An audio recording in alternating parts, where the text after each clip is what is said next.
Salam Media Sriwijaya. Sebanyak 25 anggota kepolisian dimutasi oleh Kapolri Listio Sigit Prabowo. Alasannya, 25 personel tersebut diduga menghambat jalannya penyelidikan kasus kematian Brigadir Nofriansyah Yosua Huta Barat alias Brigadir J. Ke-25 personel tersebut akan diperiksa terkait dengan tanggung jawab dan keseriusan mereka dalam menangani kasus kematian Brigadir J. Di mana 25 personel ini kita periksa terkait dengan ketidakprofesionalan dalam penanganan TKP dan juga beberapa hal yang kita anggap bahwa itu membuat proses olah TKP dan juga hambatan-hambatan dalam hal penanganan TKP dalam penyidikan yang tentunya kita ingin bahwa semuanya bisa berjalan dengan baik, kata Kapolri Listio Sigit dalam keterangan pers Kamis, tanggal 4 Agustus tahun 2022 malam. Yang kita anggap bahwa itu membuat proses olah TKP dan juga hambatan-hambatan dalam hal penanganan TKP dan penyidikan yang tentunya kita ingin bahwa semuanya bisa berjalan dengan baik. Kita telah memeriksa 3 personil Pati Bintang 3, Kombes 5 personil, AKBP 3 personil,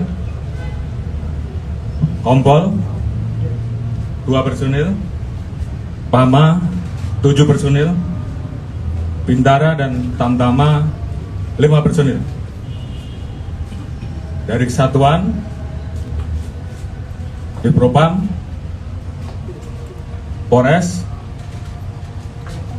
dan juga ada beberapa personil dari Polda dan juga Bariskim.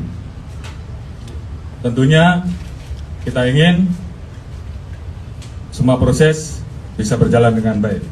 Oleh karena itu,